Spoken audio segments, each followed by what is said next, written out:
Hello everybody and welcome back.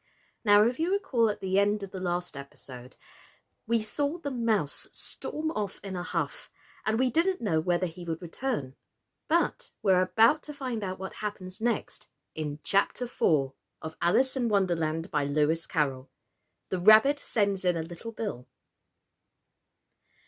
It was the White Rabbit, trotting slowly back again, and looking anxiously about as it went, as if it had lost something, and she heard it muttering to itself, "Oh, the Duchess, the Duchess!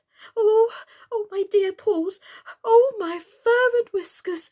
She'll get me executed as sure as ferrets are ferrets! Where can I have dropped them, I wonder?"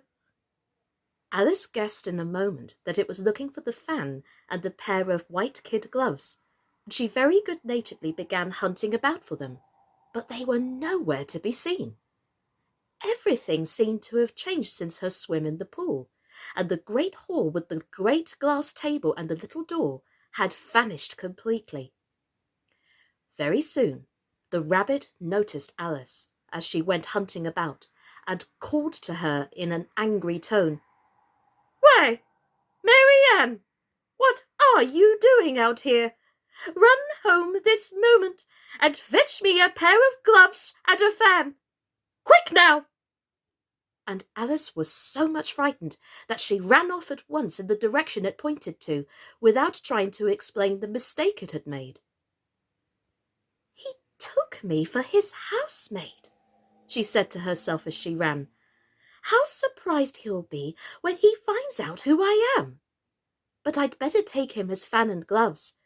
That is, if I can find them." As she said this, she came upon a neat little house, on the door of which was a bright brass plate with the name W. Rabbit engraved upon it. She went in without knocking, and hurried upstairs, in great fear lest she should meet the real Marianne, and be turned out of the house before she had found the fan and gloves. "How queer it seems," Alice said to herself, "to be doing messages for a rabbit. I suppose Dinah will be sending me on messages next." And she began fancying the sort of thing that would happen. "Miss Alice, come here directly and get ready for your walk." "Coming in a minute, nurse. But I've got to watch this mouse hole till Dinah comes back and see that the mouse doesn't get out. Only I don't think," Alice went on, "that they'd let Dinah stop in the house if it began ordering people about like that."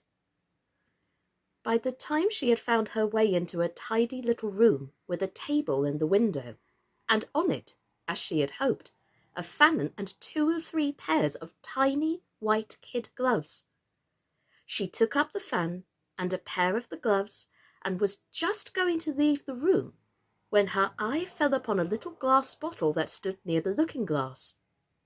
There was no label this time with the words "Drink me," but nevertheless she uncorked it and put it to her lips. "I know something interesting is sure to happen," she said to herself, "whenever I eat or drink anything, so I'll just see what this bottle does.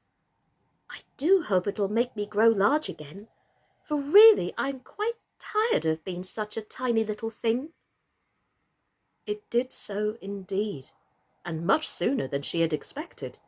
Before she had drunk half the bottle, she found her head pressing against the ceiling, and had to stoop to save her neck from being broken. She hastily put down the bottle, saying to herself, "That's quite enough. I hope I shan't grow any more. As it is, I can't get out of the door. Oh, I do wish I hadn't drunk so much." Alas, it was too late to wish that. She went on growing and growing, and very soon had to kneel down on the floor. In another minute there was not even room for this, and she tried the effect of lying down with one elbow against the door, and the other arm curled round her head. Still, she went on growing, and as a last resource, she put one arm out of the window and 1 foot up the chimney, and said to herself, "Now I can do no more, whatever happens. Oh, what will become of me?" Luckily for Alice, the little magic bottle had now had its full effect, and she grew no larger. Still, it was very uncomfortable, and as there seemed to be no sort of chance of her ever getting out of the room again, no wonder she felt unhappy. It was much pleasanter at home, thought poor Alice, when one wasn't always growing larger or smaller, and being ordered about by mice and rabbits. I almost wish I hadn't gone down that rabbit hole. And yet, it's rather curious, you know, this sort of life. I do wonder what can have happened to me. When I used to read fairy tales, I fancied that kind of thing never happened. And now here I am in the middle of one. There ought to be a book written about me, that there ought. And when I grow up, I'll write one. But I'm grown up now, she added in a sorrowful tone. At least there's no room to grow up any more here. But then, thought Alice, shall I never get any older than I am now? That'll be a comfort, one way, never to be an old woman, but then always having lessons to learn. Oh, I shouldn't like that. Oh, you foolish Alice, she answered herself. How can you learn lessons in here? Why, there's hardly any room for you, and no room at all for any lesson books. And so she went on, first taking one side and then the other, and making quite a conversation of it altogether. But after a few minutes, she heard a voice outside, and stopped to listen. "Marianne! Marianne!" said the voice. "Fetch me my gloves this moment!" Then came a little pattering of feet on the stairs. Alice knew it was the rabbit coming to look for her, and she trembled till she shook the house, quite forgetting that she was now about 1,000 times as large as the rabbit, and had no reason to be afraid of it. Presently the rabbit came up to the door, and tried to open it, but as the door opened inwards and Alice's elbow was pressed hard against it, that attempt proved a failure. Alice heard it say to itself, "Then I'll go round and get in at the window." "That you won't," thought Alice, and after waiting till she fancied she heard the rabbit just under the window, she suddenly spread out her hand and made a snatch in the air. She did not get a hold of anything, but she heard a little shriek and a fall, and a crash of broken glass, for which she concluded that it was just possible it had fallen into a cucumber frame, or something of the sort. Next came an angry voice, the rabbit's. "Pat! Pat! Where are you?" And then a voice she had never heard before. "Sure then I'm here, digging for apples, your honour." "Digging for apples indeed," said the rabbit angrily. "Here, come and help me out of this." Sounds of more broken glass. "Now tell me, Pat, what is that in the window?" "Sure, it's an arum, your honour." He did pronounce it arum. "An you goose! Who ever saw one that size? Why, it fills the whole window." "Sure it does, your honour, but it's an arum for all that." "Well, it's got no business there, at any rate. Go and take it away." There was a long silence after this, and Alice could only hear whispers now and then, such as, "Sure, I don't like it, your honour, at all, at all." "Do as I tell you, you coward!" And at last she spread out her hand again and made another snatch in the air. This time there were 2 little shrieks and more sounds of broken glass. What a number of cucumber frames there must be, thought Alice. I wonder what they'll do next. As for pulling me out of the window, I only wish they could. I'm sure I don't want to stay in here any longer." She waited for some time without hearing anything more. At last came a rumbling of little cartwheels and the sound of a good many voices all talking together. She made out the words. "Where's the other ladder?" "Why, I hadn't to bring but one. Bill's got the other. Bill, fetch it here, lad. Go on here, put 'em up at the corner."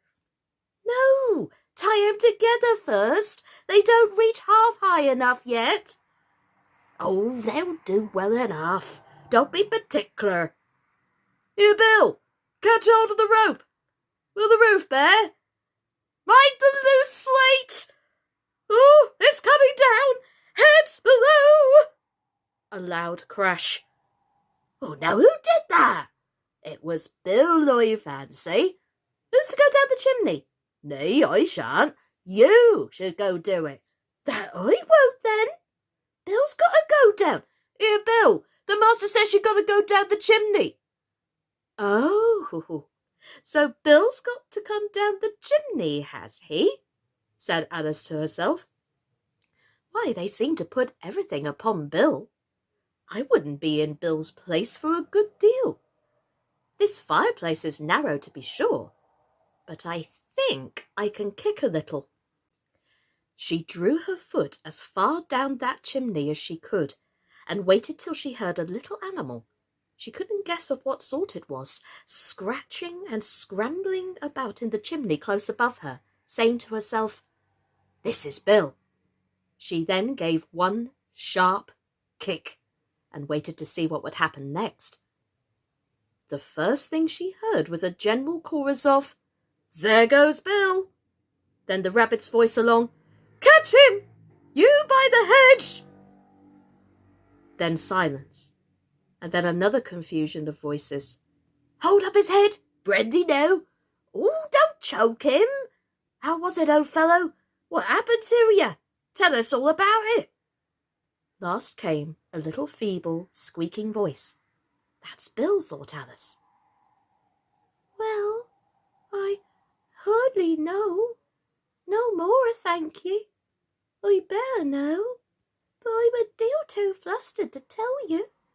All I know is something comes at me like a jack-in-the-box, and up goes I like a skyrocket." "So you did, old fellow," said the others. "We must burn the house down," said the rabbit's voice, and Alice called as loud as she could, "If you do, I'll set Dinah on you." There was a dead silence instantly, and Alice thought to herself, "I wonder what they will do next. If they had any sense, they would take the roof off." After a minute or two, they began moving about again, and Alice heard the rabbit say, "A barrelful will do to begin with." "A barrelful of what?" thought Alice, but she had not long to doubt, for the next moment a shower of little pebbles came rattling in at the window, and some of them hit her in the face. "I'll put a stop to this," she said to herself, and shouted out, "You'd better not do that again," which produced another dead silence. Alice noticed, with some surprise, that the pebbles were all turning into little cakes as they lay on the floor, and a bright idea came into her head. "If I eat one of these cakes," she thought, "it's sure to make some change in my size, and as it can't possibly make me larger, it must make me smaller, I suppose." So she swallowed one of the cakes, and was delighted to find that she began shrinking directly. As soon as she was small enough to get through the door, she ran out of the house and found quite a crowd of little animals and birds waiting outside. The poor little lizard, Bill, was in the middle, being held up by 2 guinea pigs who were giving it something out of a bottle. They all made a rush at Alice as soon as she appeared, but she ran off as hard as she could, and soon found herself in a thick wood. "The first thing I've got to do," said Alice to herself as she wandered about in the wood, is to grow to my right size again, and the second thing is to find my way into that lovely garden. I think that will be the best plan." It all sounded an excellent plan, no doubt, and very neatly and simply arranged. The only difficulty was that she had not the smallest idea how to set about it, and while she was peering about anxiously among the trees, a little sharp bark just over her head made her look up in a great hurry. An enormous puppy was looking down at her, with large round eyes, and feebly stretching out one paw as if to touch her. "Oh, poor little thing," said Alice in a coaxing tone, and she tried hard to whistle to it, but she was terribly frightened at the thought that it might be hungry, in which case it would be very likely to eat her up in spite of all her coaxing.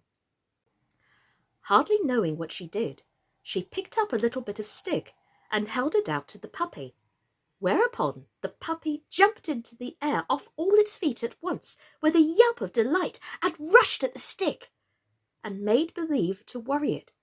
Then Alice dodged behind a great thistle to keep herself from being run over, and the moment she appeared on the other side, the puppy made another rush at the stick and tumbled head over heels in its hurry to get hold of it.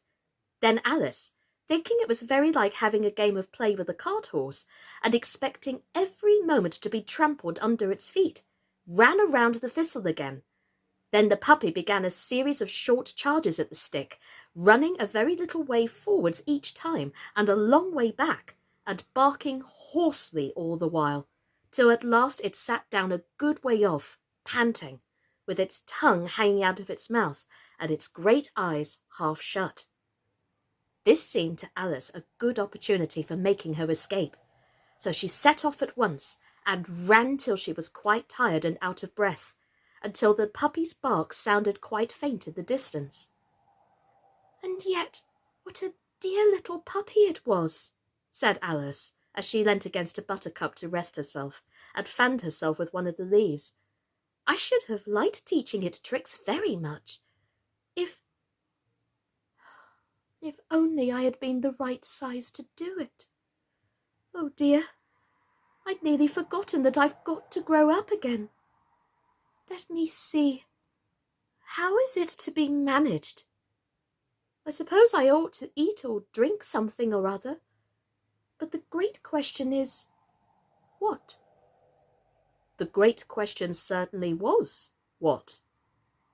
Alice looked all around her at the flowers and the blades of grass, but she did not see anything that looked like the right thing to eat or drink under the circumstances. There was a large mushroom growing near her, about the same height as herself, and when she had looked under it, and on both sides of it, and behind it, it occurred to her that she might as well look and see what was on top of it. She stretched herself up on tiptoe and peeped over the edge of the mushroom, and her eyes immediately met those of a large caterpillar that was sitting on top with its arms folded, quietly smoking a long hookah, and taking not the smallest notice of her or of anything else. "Well, well, well, what on earth has Alice gotten herself into? And what is the caterpillar going to do?" Please tune in tomorrow to find out what happens. Now, this is where I'm going to just grab your attention a little bit further, ladies and gentlemen. From tomorrow, here on in, there are going to be some significant characters coming into this book, and each time I'm going to try and represent them with some props that I have. Now, it mentions in that book that he's smoking a hookah, which in these times is a very old-fashioned looking pipe. Can you tell me what sort of thing it might look like? Put your comments down in there into the comments box underneath, and let me know what you think a hookah would look like. Those of you who know the tale, shh, don't give it away. Those of you who do know, put down "I know" and a shh emoji. Those of you who are new to the tale, or It's quite simply want to throw a bit of fantasy ideas in. Put down into the comments what you think a hookah would look like that a caterpillar would smoke. It'd be interesting to see what you think. Anyway, until tomorrow, everyone. Take care. My name's been Sascha Cooper. Bye-bye.